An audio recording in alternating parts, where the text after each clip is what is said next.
Good morning. This is the day the Lord has made. We will rejoice and be glad in it. Today is Monday, May 24th. Today we talk again about unity. Although most people will say 1 Corinthians 12 is about spiritual gifts, the theme is unity. That thing God provided to the church to promote unity, spiritual gifts, became the very thing that divided them. Remember this truth, it is so important. Satan will always counterfeit the authentic to destroy our testimony. We often refer to a church by the pastor's name or prominent member's name.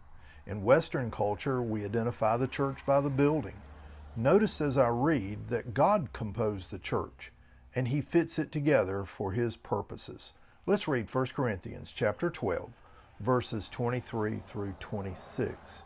And those members of the body, which we think to be less honorable, on these we bestow greater honor, and our unpresentable parts have greater modesty. But our presentable parts have no need. But God composed the body, notice that, God composed the body, having given greater honor to that part which lacks it, and that there should be no schism in the body, that the members should have the same care for one another. And if one member suffers, all the members suffer with it, or if one member is honored, all the members rejoice with it. Well, let's apply this. There's a lot here. First of all, Paul again emphasizes all members of the body of Christ, those who are poor, powerless, and weak, alongside those who are wealthy, powerful, and strong. It takes every member to make God's church a powerful force in the community. Secondly, verse 24 says God composed the body. We forget that it's God's church. It's the body of Christ with Christ at our head. As the great composer, God's musical composition of the church is perfect. We're like an orchestra or band.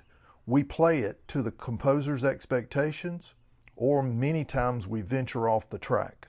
God's ways are perfect, and we should follow Him as close as possible.